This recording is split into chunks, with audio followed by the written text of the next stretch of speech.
Hello and welcome back to The Mentors. Alexa, Alexa, stop it. Just stop. Okay, let's try that again. Let's take that from the top. Our show. Hello and welcome back to The Mentors. This is Vadim And Alexa. Just kidding, it's Sergey. That was hilarious, Sergey. That was good. You've been working on your stand-up comedy routine? I've been working on the routine. We'll work on it some more. It fell flat on this end of the same... Okay, so let's try that again. Take 3. Hello, and welcome back to The Mentors. This is Vadim. And Sergey. And this is a show where we uncover the truth behind how startups get off the ground and get past the critical early days of their business. And today we're doing Volume 2, Part 2 of a series that we started a couple months back. Actually, it was this past summer. Holy Christmas. Oh. I remember because I was recording the show remotely from a small village outside of Florence, Firenze, Italy. Are we going to hear about this Italy trip video for the next 30 years? Yes, well, you will. No. And maybe our audience will as well if we continue doing the show for 30 more years. But that series is called 3 Questions Entrepreneurs Are Afraid to Ask. If you didn't listen to the first part of the series, we asked these 3 questions. 1, how do I know if I'm building the right thing? 2, what can I do if my co-founder is not pulling their weight? Happens more often than we might think. And 3, when is it okay to pay myself? We went in depth in each of those questions. But of course, there are way more than 3 questions that entrepreneurs are afraid to ask, especially when they're starting off and you don't know what's right and what's wrong to do in a startup. And so there's 3 more that we wanted to bring to you today. And sometimes it's not that even you're that afraid to ask them. It's certain questions that you just have no one to go to about. You can't ask a co-founder. You can't ask an investor. So here are 3 questions that we're going to answer for you. They are this. How do we decide who's the CEO? Happens oftentimes in early co-founder relationships when you're kind of still figuring out the composition of the team. What if I feel like I want to give up? Happens almost on a daily basis. Good question to ask. That's true. And last but not least, how honest should I be with my team? And that's actually a very nuanced question, which is why we decided to bring it up today. And that's going to be the last question that we'll answer out of the 3. These questions are oftentimes ones that we're somewhat afraid to ask, not because, we're shy or whatever, but because you have to kind of put on a front when you're a founder. You're the strong personality that knows how to get things done. You have answers for everything, and so you're not supposed to look like someone that doesn't have answers for everything. But there are so many things that there's uncertainty around, and we want to make you feel like you should be able to come to people for this. And if you don't have anybody you can come to for this, here we are. We're the mentors. We're here to help you. Love you. Kiss me. Just kidding. Let's do this. Okay. Sergey. So let's jump right into it. How do we decide who's the CEO? Sometimes it's very clear. Somebody comes up with the idea. Somebody does most of the work. Somebody has all of the relationships with the customers, the potential employees or a talent that you're going to bring on, the prospective investors, the lawyers, everybody, right? They're literally doing most of the work that it takes to get the business off the ground. Clearly, they should be the CEO, and or their partner is someone that's very technical, let's say, or someone that is purely focused on marketing and they don't want to wear all the other hats that a CEO has to wear, right? They just want to do the one primary discipline they're there to do. Now, of course, remember, if you're in an early stage startup, you're going to wear many hats. So if you're a CTO and you're excited about joining an early stage company and you think I'm mainly going to code, forget it. You're also going to be the chief product officer. And sometimes that means picking up the phone and calling a customer when they're upset when nobody else can answer that question. But it's not always that black and white. Especially if, let's say, you have 2 or 3 co-founders who are all, business types, or maybe they're all technical co-founders. And so there's no clear person that should be the CEO that's going out and doing some of the activities that Vadim said related to hiring and fundraising and selling and all of that stuff. And it's not always immediately clear, especially if you all started the company at the same time. So how do you figure it out as a team, and who really should be CEO? So first of all, you need to have that conversation with your co-founders, especially if you think that there's some kind of tension, if there's a little bit of a power struggle, if more than one person wants to be at the helm, you need to have that open dialogue. But part of that dialogue should also cover the actual responsibilities of the chief executive officer, which are many. Some people think that it's a very sexy thing to do, that you get to be the front of the company, that you get to travel, let's say, all over the country, you get to go to all the meetings. But you also have to remind the team that the burden of the company ultimately lies on the CEO, that literally the job of the CEO is to be the chief of everything. The buck stops at them. And some people don't quite get that until you actually get into the deep work of the company. When you do have that important conversation, and we recommend that you don't put it off until later, maybe it takes a little bit of time to figure out what are the different skills and core competencies of the people on the team, and let's see how we work together, and then defer that decision for a little bit later, but try not to put it off to too late. That's when sort of frustrations can fester, people have different expectations, and then before you know it, you have that conversation. It's been 6 months or a year you've been working on this project, and you might be surprised that the other person expected that they were going to be the CEO, and the whole team might fall apart.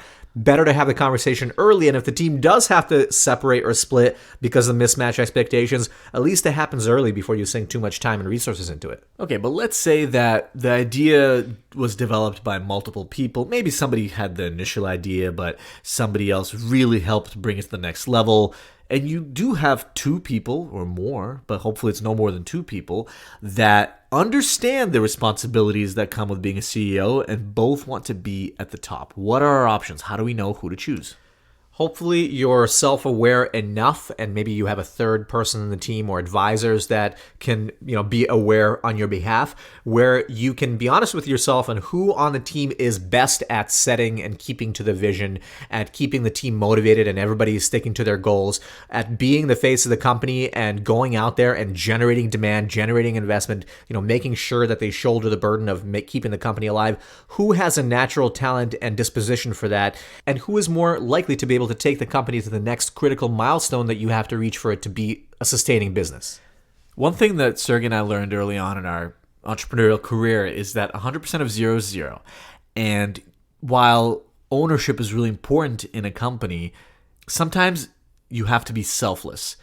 If you are not the best person to grow the business, if you are not the one that has the connections, for example, if you are not the one, like Sergey said, that can effectively set the vision, that can effectively inspire the team, right? If there's somebody else on your team that's just better at that, sometimes you have to bite your lip, step on your toe, and be okay with giving up that leadership position. But again, if you are not sure, this is where it might help to have an external, credible third party come in, a trusted advisor, a potential investor, or an existing investor who can help you make that decision and help you have that conversation with your co-founder. Let's say if you are the one that thinks you're most qualified to be the CEO, and actually helps them feel better about that decision. So ultimately, you should try to put your ego aside and with the team think about what's best for the well-being of the business and the company, because you might have an idea of what's going to come of it. But remember, most likely things will get hard and you will need to make sure that you have the right person leading the company to get it past those difficult moments. Yeah, and by the way, sometimes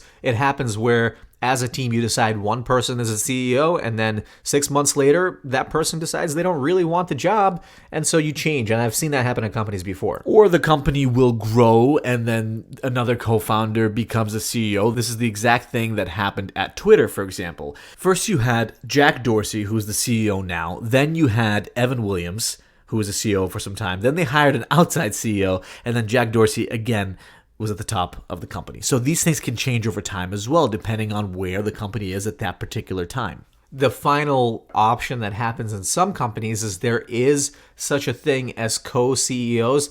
This is pretty rare. Most investors will recommend against it because you don't want to have a situation in a company where the structure can cause a stalemate when there's difficult decisions to be made. However, it is possible, and if you have a special situation where there are two qualified co-founders that are both really equally sharing the burden of leading the company to successful outcome, and they both trust each other in a really unique way, then sometimes that's possible. But again, that's very rare.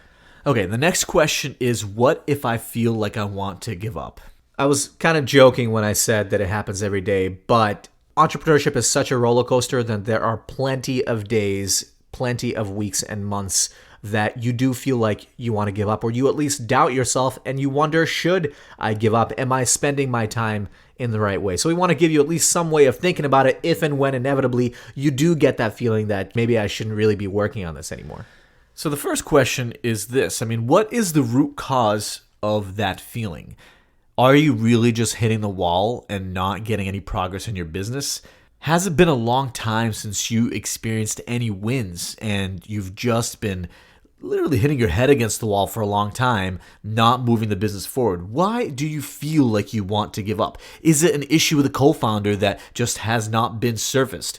Right? You feel like the co-founder is not doing their work, or maybe you feel like you have imposter syndrome and you shouldn't be the leader of the company. What is the root cause of that feeling? Sometimes it could be that you didn't really know what you were getting into. Now that you're running this business, you realized that you don't really like running this type of business. Maybe you don't care about the problem you were looking to solve anymore. Maybe you don't really care about the customers you're serving. All valid reasons to want to give up. So there's a difference between some of these root causes that we're talking about. Some of them are structural and maybe good reasons to give up, and some of them are actually worry or stress or lack of confidence disguised as reasons to give up. If the root cause of the issue is that things are just not working, stop for a minute. Maybe it's not time to give up yet. Have you tried everything that you could to see if you might be successful? Have you tried to talk to more customers to see if you can change the functionality of the product to make sure that people are using it more? Have you tried to talk to a completely different set of customers that you weren't targeting before that might find more value in the product than the current people that you're serving? Have you tried a new customer acquisition strategy that you haven't thought of before that might actually be a more interesting way for you to run the business? Like let's say giving public talks or putting on events that you love doing but you haven't been able to do for a year because you've been focusing on SEO and paid marketing. Yeah, and so what Vadim is really talking about here is, have you run enough experiments on either the sales or customer acquisition side or the product side, and have you iterated enough on the product or service that you're offering to truly know whether it works or not? If you can tell yourself honestly that you've tried everything you can, you've been working on it long enough, you've tried hundreds of different ideas or whatever the number is, then maybe this particular business just doesn't work and you should move on. Now, let's say you aren't really excited about the problem anymore, or maybe you're not a big fan of the customers that you're serving. One of those things that Sergey brought up earlier. Should you give up? Before you give up, we urge you to maybe try to think about your business in a different way. Think about the value that you're providing for your customers. Is that interesting to you? Does that motivate you? Think about the team that you've put together, the team that you're leading, the people that you're able to provide with a job that you're able to excite to come to work every day. Is that something that's important to you, that is worth keeping the business going? I remember reading a while ago that Mark Cuban used to talk about how passion to him was BS. In other words, he didn't really believe it when people talked about, like, you have to find your passion. For him, he learned his passion as he dove deeper and deeper into his business ventures. He became passionate about them when he started working on them and they started working.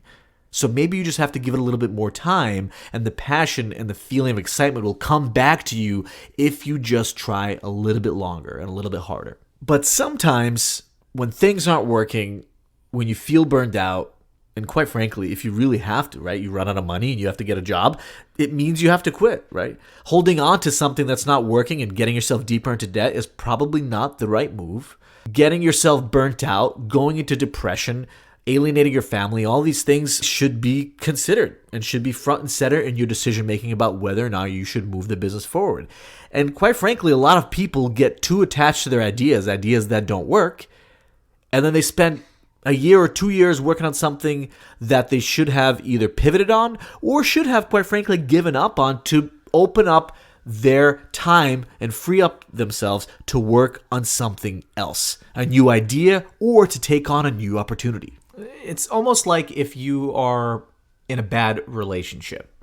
You know, there might be good things about it, there might be exciting things about it, but when you think about ending the relationship, and if you ultimately do, you feel that sense of relief, the deep sense of relief that you did the right thing. Some businesses are just maybe not a fit for you, or maybe it's not the right time for you. And you have to remember that just because you might be deciding to end a certain chapter of working on a project or a business doesn't mean it's permanent. You can always come back to solving that problem in a different way, or trying to solve a different problem altogether once you save up enough money, or once you get a little bit more experience, or just feel more secure in your ability to build a business again. So be honest with yourself and don't feel like you have to continue doing something just because, you know, people expect you to be successful in this business. It's really up to you. But remember, entrepreneurship is hard and you will have this feeling a lot. And that's why it is helpful to have co-founders that pull you out of that negativity. That's why it's helpful to have mentors and advisors that you can turn to, especially people that you really trust, so that you can at least get reinvigorated again to keep on moving forward. Okay, question number 3. How honest should I be with my team? Now, for the purposes of this question, we're going to actually change it a little bit. How honest should I be with my employees? Because with your co-founders, the rule of thumb is you should be as honest as absolutely possible. They have ownership in the business. If you're hiding things from them, it will bubble up. But okay, for this question, we're talking about employees. How honest should I be with them? Now, this is, again, just our opinion, much like what we're sharing in this whole episode, but this is based on businesses that we've worked on and many of the teams that we've advised throughout the last several years.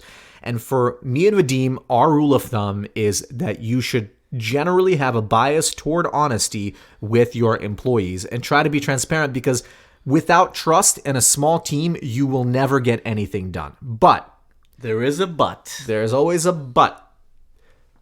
What's the but, Vadim? Well, the but is this. In the end of the day, you, again, are the CEO. You are the owner of the company. And that means that there is a different burden put on you than the employees.